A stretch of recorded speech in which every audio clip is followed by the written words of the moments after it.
एपिसोडमध्ये स्वागत.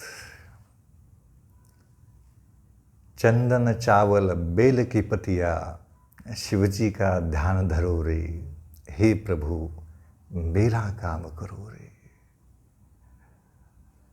संत श्रेष्ठ जगद्गुरु गजानन महाराजांचं हे भजन. चंदन चावल बेल के पतिया, शिवजी का ध्यान धरो रे. ध्यान शिवजी का.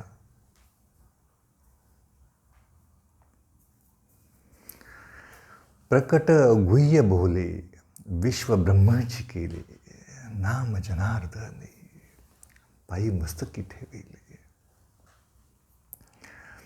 जेव्हा एकी शक्ती अवतार प्रकट होतात, धारण करतात, तेव्हा भगवंत सूचित करतात की मी कोणत्या कारणासाठी अवतार घेतलेला आहे. हे त्या त्या अवतारातून अनुभवातून संदेश देतात.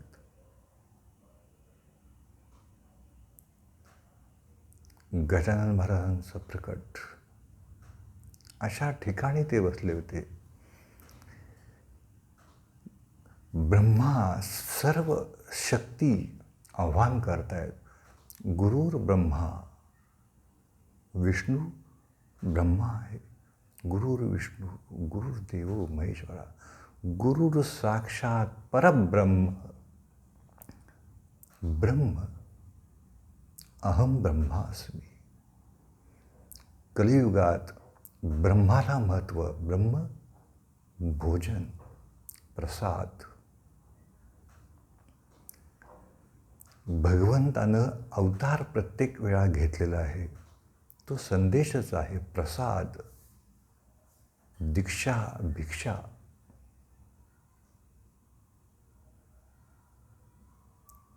बघा ना तुम्ही, शिवजी का ध्यान धरो रे. ध्यान. एखादा अग्नी आहे आणि त्या अग्नीमध्ये कागद धरल्यानंतर जेव्हा तो कागद पेट घेतो तेव्हा अग्नीच्या समान जळतो.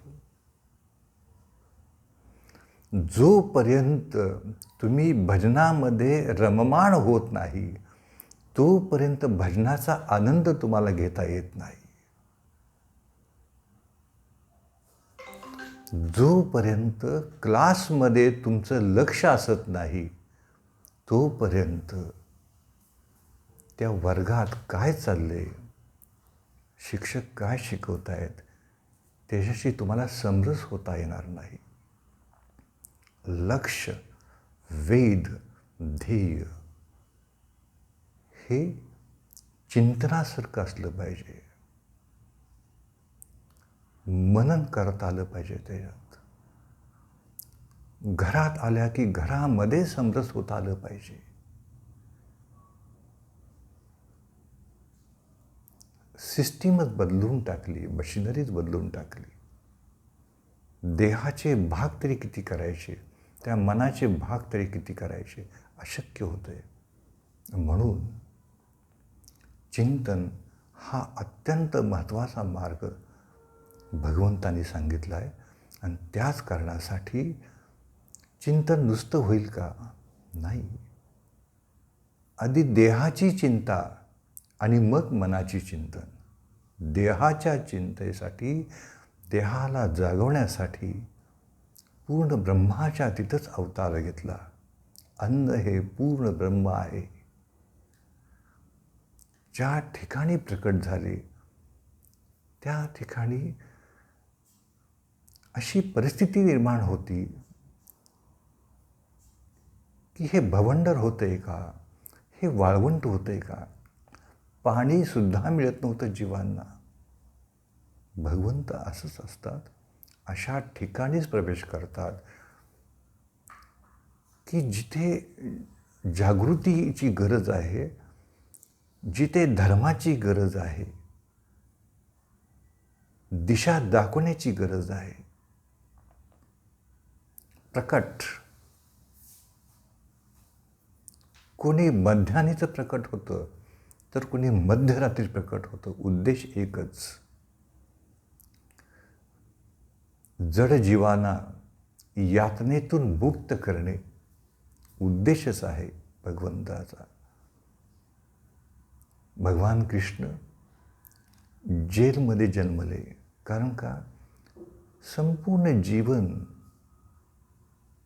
लोकांचं जीवन जेलमधल्या एखाद्या जीवनासारखं होतं. यातनामय जीवन जगले ते सगळे लोक. म्हणून त्यांनी स्वतः जेलमध्येच जन्म घेतला. महाराज, लोक भूक भूक म्हणून तळमळत होते. पाणी पाणी म्हणून देहासाठी वणवण भटकत होते.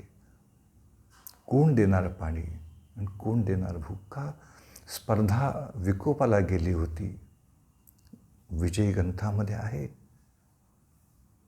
अहंकारानं लोक डोळ्याला पट्टी बांधली होती. संत महात्मे हे अवतार यासाठीच घेतात की लोकांना न बोलता ते धडा शिकवतात. धडा शिकवतात म्हणजे शिक्षा देतात असं नाही आहे. कधीही संत महात्मे शिक्षा देत नाहीत. कितीही कठोर व्यक्ती असली तरी त्या देहाचं परिवर्तन, मनाचं परिवर्तन करण्यात संत महात्म्यांचा अमोल अर्थ आहे. शिक्षा देणे हा भौतिक व्यवस्थेचा भाग आहे. भौतिक व्यवस्था जी आपण दैनंदिन व्यवहारात जगतो ती. संत महात्मे इथे शिक्षेचा भाग कमी आहे. शिक्षा देतात ते, पण अप्रत्यक्ष घटना घडवतात ते डोळ्यासमोर, तेव्हा ते शिक्षेस पात्र असतात. प्रकट गुह्य भोले. ज्या क्षणी भगवंत प्रकट होतात, एक लक्षात घ्या, अवतार आहेत ते. गजानन महाराज असतील, स्वामी स्वरूपानंद असतील, रामकृष्ण परमहंस असतील, हे देहधारी अवतार जेव्हा भूतलावर येतात, तेव्हा या देशाचं, या जगाचं, त्या मातीचं ऋण घेऊन बरोबर येतात. ऋण असतं त्या जागेचं, म्हणून त्या जागेवरती येतात पुन्हा. कारण ऋण असतं हे आपल्याला माहीत नाही आहे, त्यांना माहीत असतं. 900 वर्षांनी, किती, प्रत्येक 900 वर्षांनी भगवंताला अवतार धारण करावा लागतो. आपला जन्मसुद्धा पोटात 9 महिन्यांनी होतो आणि देह धारण करण्यासाठी परमेश्वराला 900 वर्ष लागतात. युग, एक पाव युग असतं ते. आपले 6 महिने म्हणजेच देवाचा एक दिवस. कल्पना करा. आपल्याला सूर्य उदय आणि अस्त होतोय म्हणून आपल्याला दिवस.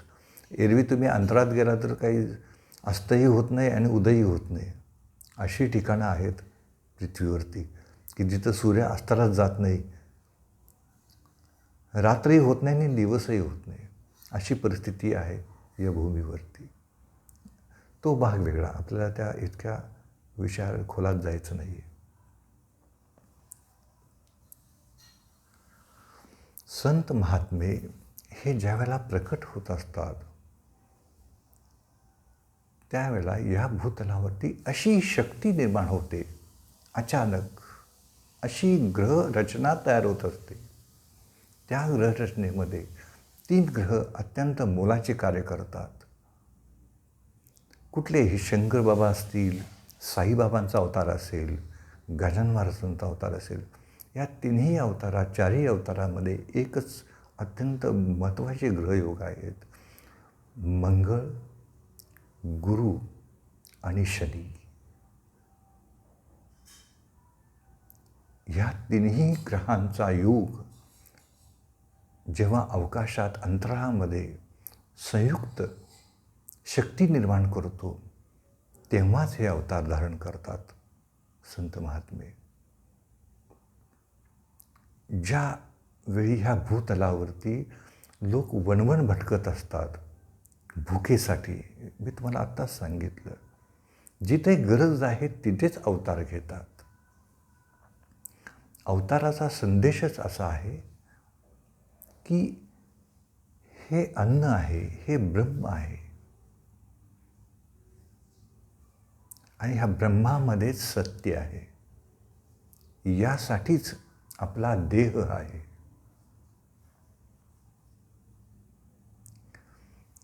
गजानन महाराजांचं एक वैशिष्ट्य असं आहे,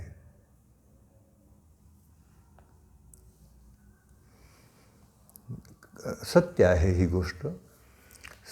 गजानन महाराजांची उपासना व्यापारी लोकांनी केली की त्यात ती फलदायी होते.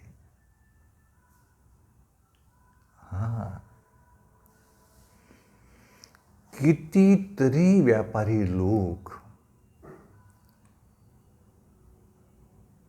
गरिबीतून त्यांनी मार्ग काढलेला आहे. अनेक घटना येतात. मी जर आता कथा सांगत बसलो तर तेवढा वेळ नाही आहे. व्यापारी लोकांना खूप त्यांचं सहकार्य होतं, आधार देतात, अप्रत्यक्ष मदत करतात. दुसरी गोष्ट, कधीही भक्ताला नाराज करत नाहीत.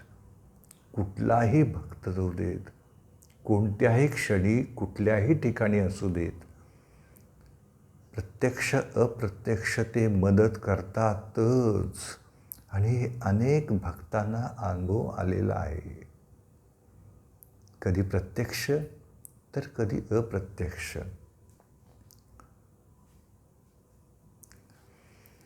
संत महात्म्याच्या उपासनेमध्ये रममाण व्हायचं असेल तर एकच गोष्ट आहे त्यासाठी,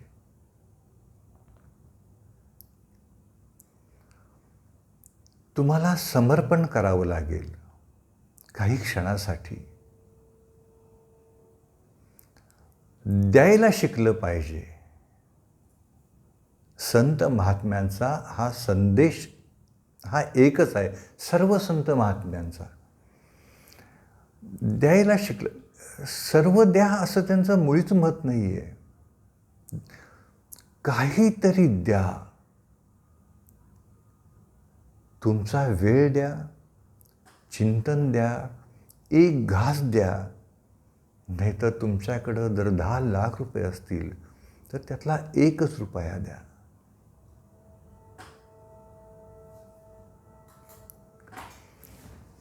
दोन 3 पिढ्या असलेले कुलाचाराचे दोष, वर्णदोष, शापदोष नुसत्या दानामधून काही क्षणात संत महात्म्याच्या आशीर्वादाने समाप्त होतात.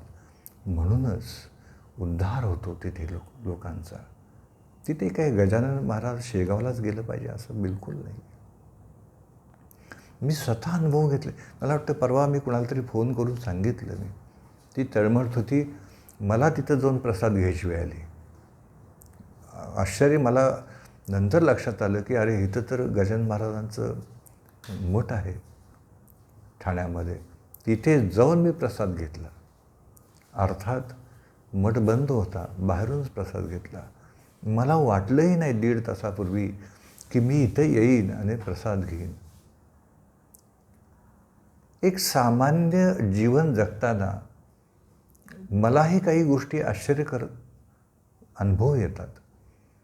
पण जेव्हा ध्यानसाधनेमध्ये जेव्हा मी व्यस्त असतो, रमतो, तेव्हा काही गोष्टी मला बोलताही येत नाहीत, अशा घडत असतात. मानवी स्वभाव हा शोधाचा बनला पाहिजे, हे लक्षात घ्या. तुम्ही योग्य दिशेने शोध घेतला तर तुम्हाला तुमचं सर्व काही मिळेल. तुम्हाला जे काही अत्यंत क्षुल्लक गोष्टी आहेत, आपल्या गरजा ज्या आहेत, त्या आपण ज्या गरजावरती अवलंबून आहोत त्या गरजा लवकरात लवकर आपल्याला मिळाव्यात, इच्छा मिळेल, संकल्प मी तेच विषय आहे. आपल्या संकल्पातील मार्ग मोकळा व्हावा यासाठी फक्त त्यांचं बोट धरायचं आहे आपल्याला, बाकी काही करायचं नाही आहे. मी हे करतोय, माझ्यावर लक्ष असू द्यात. म्हणूनच बाकी कुणी भक्तांना आश्वासन देत नाही. फक्त संत महात्म्यांच्याकडूनच आश्वासन मिळतं की भिवू नकोस, मी तुझ्या पाठीशी आहे. बाकी कोण हे धाडस करत नाही.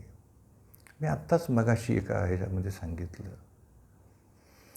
एक भक्कम आधार, मनुष्याचा स्वभाव काय आहे, एक भक्कम आधार शोधण्याचा.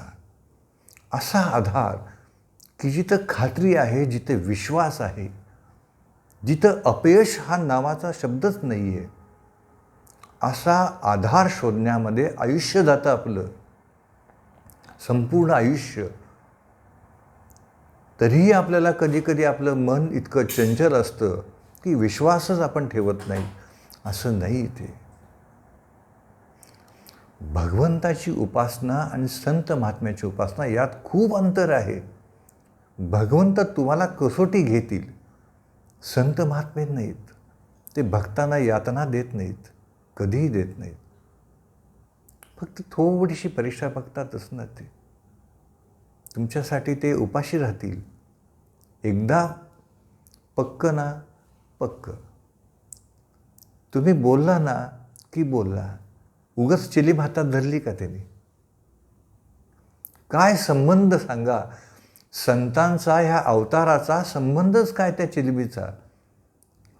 संत महात्मे हे सिगारेट ओढतात किंवा चिलीम ओढतात असं कधी कुठल्या ग्रंथात लिहिले? ज्ञानेश्वरीमध्ये लिहिले, तुकारामांच्या गाथामध्ये लिहिले, का गीतेमध्ये लिहिले? नाही लिहिलं. संतांच्या ग्रंथामध्ये आलेलं आहे. त्याचं कारणच आहे विचित्र संकल्प. संकल्प केला तोही विचित्र. आणि संकल्प फेडायला आल्यानंतर म्हणतात लाजतो कशाला? संकल्प करताना नाही का वाटलं ना आण द्यायची देव. आणि तोच एक चिन्ह बनून बसला. मी तुम्हाला उदाहरण का दिलं? वचनाला भगवंत जागतात, भक्त जागत नाहीत. जेव्हा वचनाची वेळ येते तेव्हा भक्त बरोबर एक पाऊल हळूच मागे घ्यायच्या तयारीत राहतो. आणि इथंच तुमची परीक्षा होते. कधी यश मिळतं तर कधी अपयश मिळतं. अपयशाचं कारण हेच आहे, आपण सरांना काय बोललो होतो, आपण सरांच्याशी काय वचन घेतलं होतं. आपण संत महात्म्यांच्या वचन म्हणजे संकल्प, वचन म्हणजे आधार आहे, लक्षात ठेवा. मी पाठीमागे तुम्हाला बोललो होतो, ज्या ज्या ठिकाणी तीर्थक्षेत्र आहेत, तुमचे संकल्प, तुमच्या गरजा, तुमच्या इच्छा ह्या सत्यामध्ये का उतरतात आणि तेही लवकर? त्याचं कारणच आहे, त्याचं रहस्य असं आहे की तुम्ही मौखिक किंवा तुमच्या वाणीद्वारे किंवा तुमच्या मनाद्वारे कोणत्याही मार्गानं त्या भगवंताचं नामस्मरण करून किंवा त्या तीर्थक्षेत्रावरती जाऊन तुम्ही इच्छा जेव्हा व्यक्त करता तेव्हा त्या इच्छेच्या सूक्ष्म लहरी ह्या भगवंताच्या लहरीमध्ये मिसळतात, चैतन्यामध्ये मिसळतात. चिंतन केलं तरच चैतन्याचा अनुभव येईल, नाहीतर कसा अनुभव येईल? मग ते भगवंताचं करा, गणिताचं करा, इतिहासाचं करा, नाहीतर भोजनाचं करा. तुम्ही असाल त्या ठिकाणचं चिंतन करा, मग त्याचा चैतन्याचा अनुभव तुम्हाला येईल. तुम्हाला भोजन प्रिय असेल तर भोजनाचं चिंतन करा. भोजनाचा स्वाद तुमच्यापर्यंत 100% पोचेल. चिंतनच करायचं नाही. चिंतन काही हे नामस्मरणातच आहे असं नाही आहे. हा समज चुकीचा आहे. एखादा वस्तू जरी खरेदी करायची असली, आपल्याला मोबाईल खरेदी करायचा आहे, त्या विषयाचं इतकं चिंतन झालं पाहिजे, त्या विषयावरती आपण खोल गेलं पाहिजे, त्याची माहिती घेतली पाहिजे, तेव्हा ते साकार होईल ना. आणि जो ज्ञानी आहे त्याला शरण गेलं पाहिजे. तुम्ही म्हणाल मी शरण कुणाला जाणार नाही, मग तुम्हाला कसं मिळेल काही? शरणागती हा मानवी स्वभाव बनला पाहिजे. धर्म आहे तो. संतांना आणि भगवंताला शरण जाणं हा धर्म बनला पाहिजे आपला. तेव्हा चिंतनामधून चैतन्य तयार होतं. आणि चिंतनामधून चैतन्य तयार झालं की व्यावहारिक कामं मार्गस्थ होतात, आपोआप होतात. तुम्हाला सुद्धा त्याची शक्ती लावावी लागत नाही. तुम्हालाही प्रश्न पडतो की असं कसं होतंय? आणि ज्या वेळेला खराब वेळ येते तुमची, त्यावेळेला तुमची कसोटी असती. म्हणून तो शब्द आहे सबुरी. सगळेच दिवस तुम्हाला कसे काय सारखे येतील बघू? रोज जर 12 महिने पाऊस पडला तुम्हाला चालेल? रोज पाऊस पडला पाहिजे 365 दिवस. तुम्ही म्हणाल सर अहो लंडनमध्ये गेले तरी पाऊस पडतोय, ऑस्ट्रेलियामध्ये गेले तरी पाऊस पडतोय, जपानमध्ये गेले तरी पाऊस पडतोय, असं कसं काय हो सर? का? तुम्हाला पाऊस पाहिजे होता ना, हे घ्या पाऊस. नको सर ऊन हवं आहे. ठीक आहे, 365 दिवस ऊन, पाणी मिळेना. निसर्गाच्या या बदलत्या रूपाच्या समोर आपल्याला सामोरं जावं लागतं. निसर्गाचं रूप जर स्वीकारावं लागत असेल तर आपल्यालासुद्धा आपल्या आयुष्यात येणाऱ्या शुभवार्ता जशा आपण स्वीकारतो तशा दुःखवार्तासुद्धा पचनी पडल्या पाहिजेत. नाहीतर मग तुमची पात्रता, तुमचं मनोबल कसं सिद्ध होणार? दुःखात सुद्धा संयमी राहून शक्तिमान राहायला पाहिजे, शिकलं पाहिजे. आनंदाचा प्रश्नच येत नाही. आणि म्हणून हे बदलतं वातावरण आहे. या बदलत्या वातावरणाशी जो समरस होतो, केव्हा समरस व्हाल? चिंतनातून चैतन्य निर्माण करायला जेव्हा शिकाल त्यावेळेला. एखाद्याचं एक क्षेत्र असतं, एखादं क्षेत्र नसतं, ठीक आहे ना. जे क्षेत्र आहे ते तरी तुम्ही निवडा प्रामाणिकपणे. संतांचा दुसरा आणि तिसरा आत्ता अत्यंत महत्त्वाचा संदेश काय आहे माहिती आहे? संतांचा तिसरा अत्यंत महत्त्वाचा संदेश सेवा. सेवा हा धर्म बनला पाहिजे, लक्षात ठेवा. सेवेमध्येच मी आहे. आपण म्हणताना काय म्हणतो? बोला पुंडलिक वरदे हारे विठ्ठल श्री ज्ञानदेव तुकाराम. इतकी सेवा त्या पुंडलिकानं केली की भगवंताला शरणागती पत्करावी लागली. आणि म्हणून आज भगवंत आपले आधार बनले त्या विठेवरी उभा.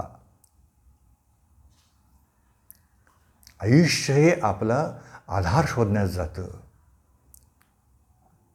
आणि मग भगवंताचे चरण जर दिसले तर त्याला मिठी मारल्याशिवाय पर्याय राहत नाही. की भगवंता तूच माझा भाग्यदाता आहे, तूच माझा करता आहेस, तूच माझा करत आहेस. जन्म दिलास, मार्गही तूच दाखव. तर सेवा हा धर्म मधला पाहिजे. सेवेमध्ये कुत्राही करता कामा नये. देह आहे कशासाठी?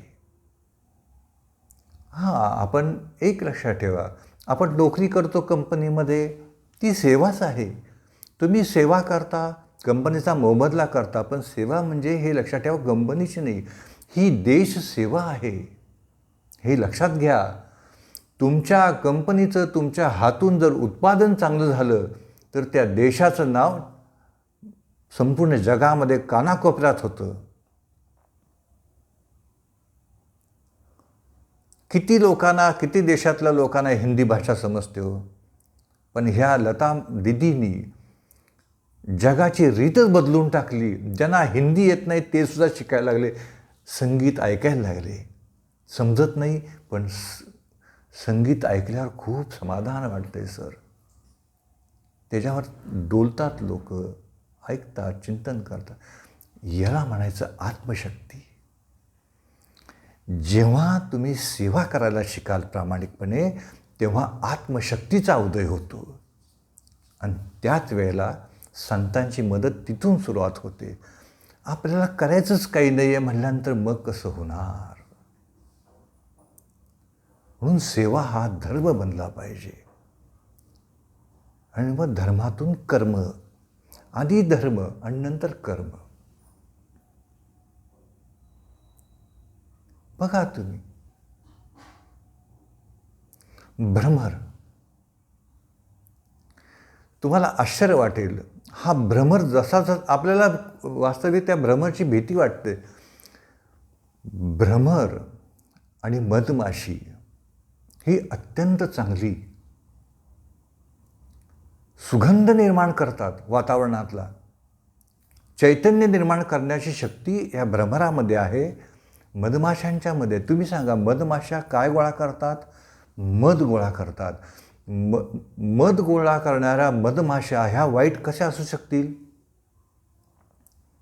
हा स्वभाव आहे त्यांचा डंक मारणं.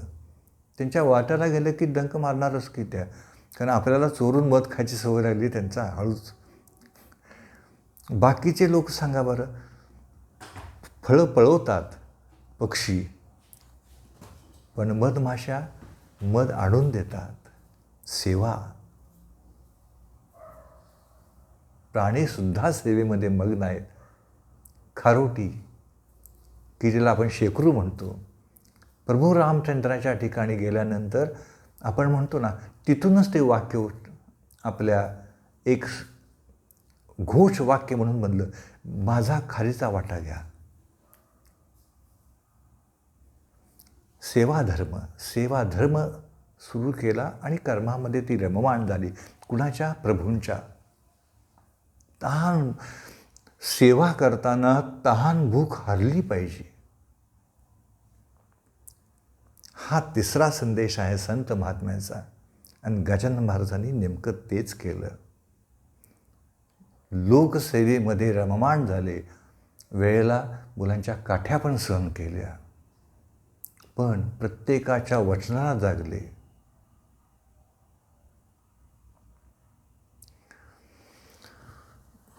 तर आज जगद्गुरूंचा प्रकट दिन आहे. मध्यान्ह समयी त्यांचं अवतार धारण झालेलं आहे आणि हे याचं दरवर्षी स्मरण व्हावं. धर्माची जी पताका आहे ती जागृत राहावी. आपला हा जो हिंदू धर्म आहे, या हिंदू धर्मावरती जेव्हा जेव्हा अत्याचार झाले तेव्हा तेव्हा या संत महात्म्याने लोकजागृती करून आधार दिला. त्यांची वचनं असल्यामुळं लोकांना आधार मिळाला. तर सेवा, संकल्प, गरज आणि ब्रह्म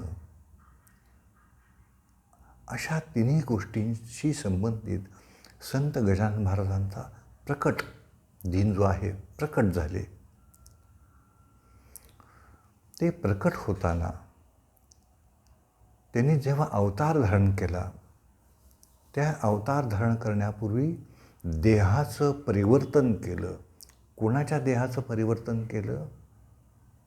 संत रामदास स्वामींनी स्वतः समाधी घेतल्यानंतर, तो कालावधी आहे तो फक्त मला सांगण्याची परवानगी नाही.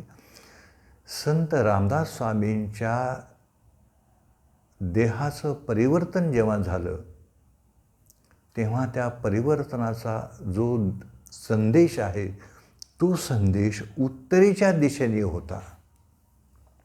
कोणत्या दिशेने? उत्तरेच्या दिशेने होता.